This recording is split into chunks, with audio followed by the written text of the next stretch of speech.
Hello, good morning everyone. I am Janelle Emery Jacob. I am with Miss Charlene Javier and Miss Gian May Lobo, and together we are Group 3. Our first topic will be about Harvard University. Harvard University was established in 1636. It is the oldest higher education institution in the United States and is widely regarded in terms of its influence, reputation, and academic pedigree as a leading university in not just in the US but also in the world. This is their university logo indicating veritas, meaning the truth. We also have Harvard Business School, which is the graduate business school of Harvard University. It is a private research university in Boston, Massachusetts. It is consistently ranked among the top business schools in the world and offers a full-time MBA program, management-related doctoral programs, and executive education programs. History of Harvard University. Harvard University is a private Ivy League research university in Cambridge, Massachusetts. Harvard is the United States' oldest institution of higher learning, and its history, influence, and wealth have made it one of the world's most prestigious universities. Harvard was established in 1636 by vote of the Great and General Court of the Massachusetts Bay Colony. In 1639, it was named Harvard College after deceased clergyman John Harvard, an alumnus of the University of Cambridge, who had left the school £779 and a scholars' library of some 400 volumes. In 1708, John Leverett became the first president who was not also a clergyman, marking a turning of the college from Puritanism and toward intellectual independence. Its curriculum and student body were gradually secularized during the 18th century, and by the 19th century, Harvard had emerged as the central cultural establishment among Boston elites. Following the American Civil War, President Charles W. Eliot's long tenure, 1869 to 1909, transformed the college and affiliated professional schools into a modern research university. Harvard was a founding member of the Association of American Universities in 1900. A. Lawrence Lowell, who followed Eliot, further reformed the undergraduate curriculum and undertook aggressive expansion of Harvard's landholdings and physical plant. James Bryant Conant led the university through the Great Depression and World War II and began to reform the curriculum and liberalize admissions after the war. The undergraduate college became coeducational after its 1977 merger with Radcliffe College. The university is organized into 11 separate academic units, 10 faculties, and the Radcliffe Institute for Advanced Study. With campuses throughout the Boston metropolitan area, its main campus is centered on Harvard Yard in Cambridge. The business school and athletics facilities, including Harvard Stadium, are located across the Charles River in the Allston neighborhood of Boston, and the medical, dental, and public health schools are in the Longwood medical area. Harvard's endowment is worth $39.2 billion, making it the largest of any academic institution. Harvard is a large, highly residential research university. The nominal cost of attendance is high, but the university's large endowment allows it to offer generous financial aid packages. The Harvard Library is the world's largest academic and private library system, comprising of 79 individual libraries holding over 18 million items. The university is cited as one of the world's top tertiary institutions by various organizations. Thank you for watching. Harvard University Campus Tour.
to go to Harvard University.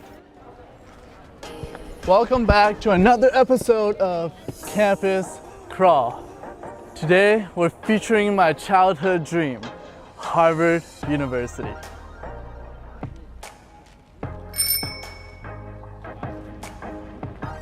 This is one of many entrances into Harvard. Now you're officially on Harvard campus. So right now we are walking in the Harvard yard, and it's very beautiful. Everything is all brick, red bricks everywhere. And the thing about Harvard is that it's the oldest higher education institution in United States. And that's why a lot of these are built from bricks. As we walk around, there's no classes in this area, so it's like where a lot of the tourists come. And we'll go over there to the main library. Harvard is very beautiful and elegant to look at. There's a lot of dorms in this area, actually. The most beautiful of all of the freshman dorms. The thing about Harvard is that it was originally founded as a religious institution. So that's why you might see a lot of chapel and church-like buildings. So right now we're in the dead center of Harvard Yard, which is where you'll probably go when you first visit Harvard. And this is the most iconic shot you'll ever see because behind me is the Memorial Library. And if we do a pan around, right behind me this way is the Memorial Church. Two of the most iconic buildings at Harvard, and you can snap your Instagram photos right here. Harvard is actually a liberal arts school, and they encourage exploration. So when you first enter Harvard, you don't actually declare a major. You select a bunch of different courses, and you just take whatever you want to take. Harvard Yard is true to its name because look behind me, it's an actual garden, a lot of grass here. So in the summertime, when it's warm, sunny, sunbathe, and read a book. That's what Harvard life is all about. Learning and experiencing the world. Right behind me is the statue of Mr. John Harvard, the founder of Harvard University himself. Usually there's like a line of people waiting to take pictures, but today it's not too bad.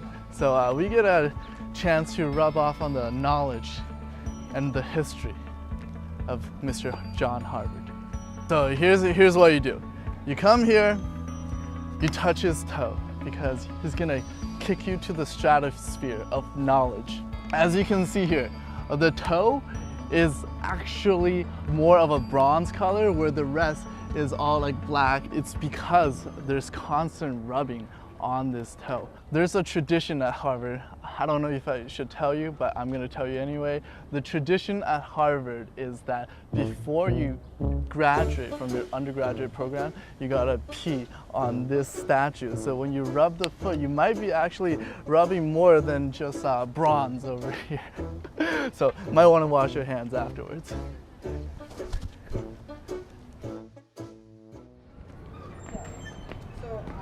Studying applied math. So we can't actually go into the library because it's restricted to students only, but I can show you the entrance.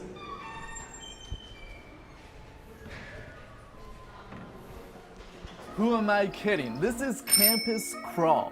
We got exclusive access into the library. We're gonna crawl to every corner of Harvard University so you can get inspired to one day study here.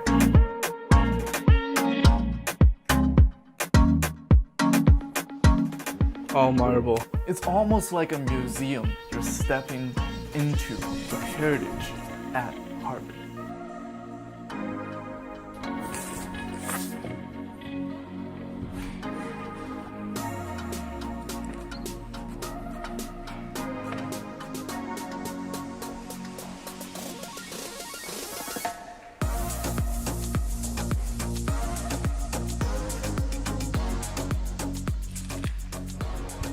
I just finished studying, coming down from the Harvard Library. It was my dream to study in there as a little kid, so I finally did it.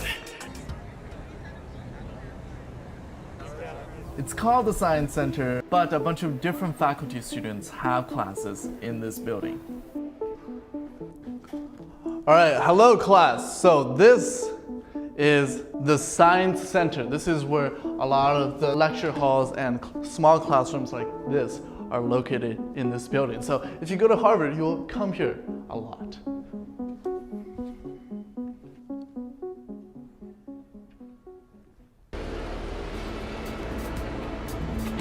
All right, so right now we're at Harvard Square. This is basically like a city center of Harvard. It's more commercialized area. The best thing about Harvard is that it's interconnected with the city. So as soon as you walk outside the campus, what you will see is everything from gift shops, sandwich shops, banks, whatever you want. It's very convenient. Yeah, they have like bars and restaurants just near here. All right, let's keep on going. They kept a part of the traditional architecture. That's why you can feel so much heritage at Harvard University. All right, so now we're in the Smiths building, and right behind me is the Harvard Commons. This is one of the best study spots on Harvard campus because it's newly renovated. It looks extremely aesthetic, Instagram worthy if you come here. All right, let's go.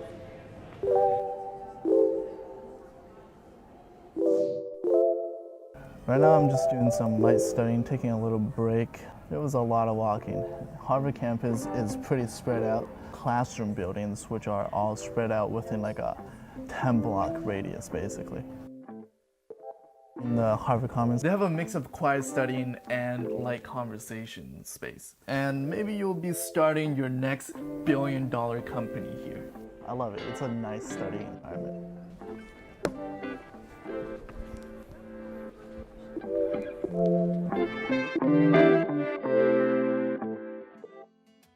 So we've been let into the Chinese department, and these are Chinese classrooms. This is actually very modern, and these classrooms range in size. They go from 15 to around 40 people, right? Let's turn the lights off. Oh, dim. In the center here, it's just like a lounge area where you can sit down, have conversations. 你可以跟你的朋友一起来说中文，练习你的口音。好，继续走过来啊，我们还有更多的教室，一模一样的，有些大小不同，但大部分一样。OK， 好。Okay. Now I go back to English. So this is the Chinese department, but a lot of the faculties are very similar, and they have their own buildings, each one of them. So Harvard has a mix of modern classrooms and old classrooms. The old classrooms definitely fit the stereotype of Harvard.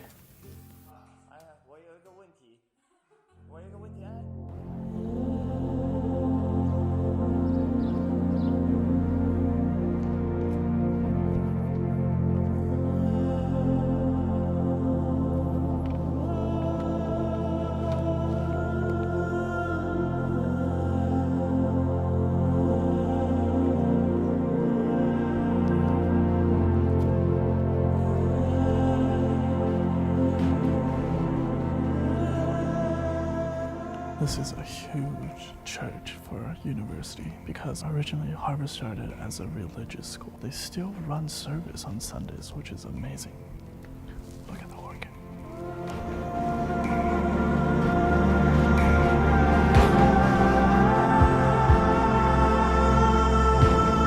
All right, thank you for coming along with me on Campus Crawl Episode 2. HBS acceptance rate is around 11% for the MBA program. HBS applicants are evaluated on academic performance, graduate management admission test scores, work experience, and personal achievements. Students come from a wide range of industries and backgrounds including finance, consulting, entrepreneurship, and entertainment.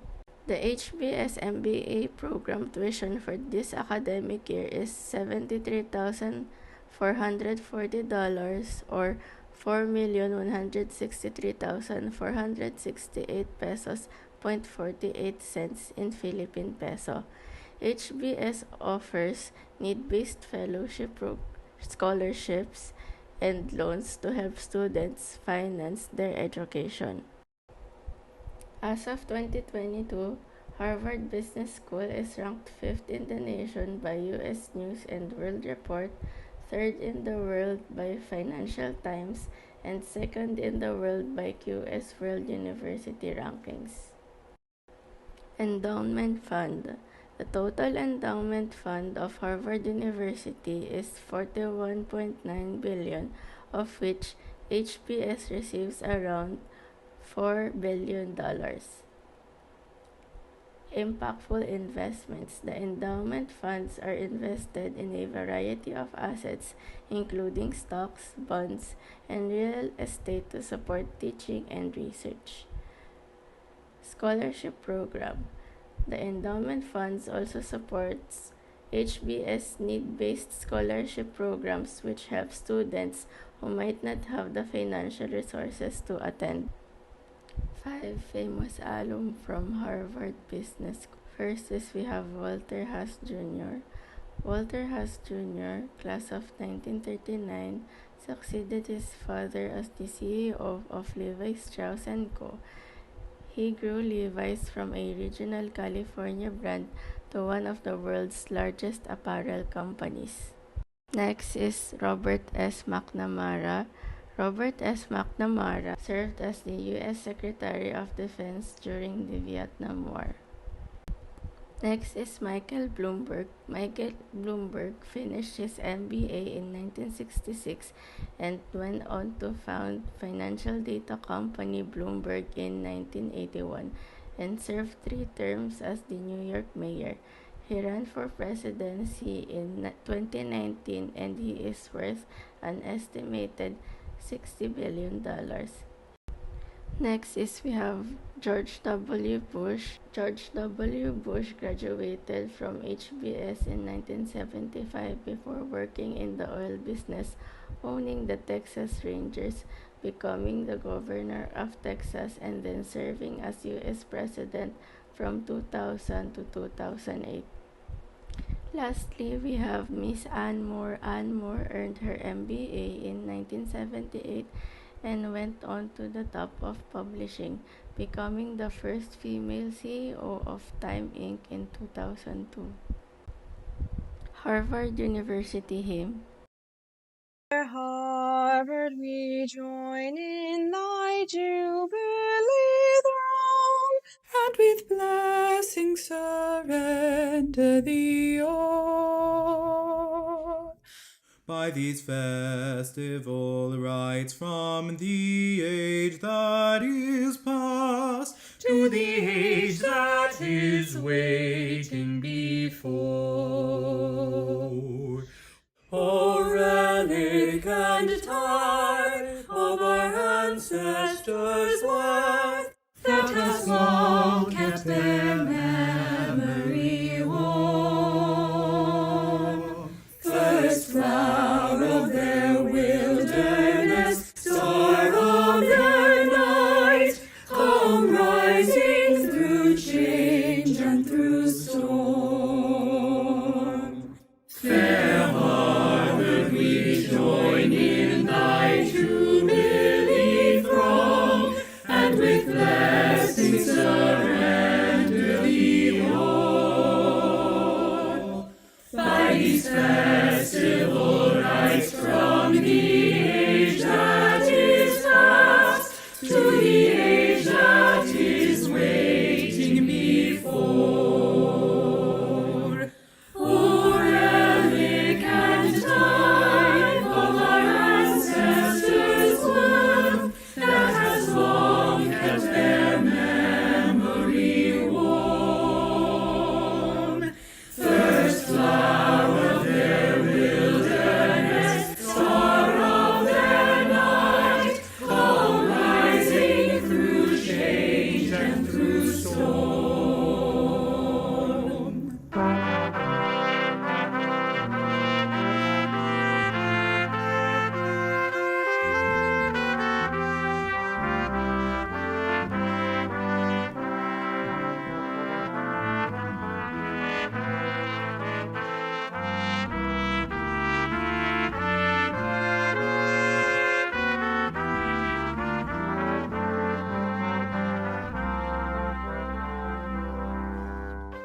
Ang bawat UST hymn.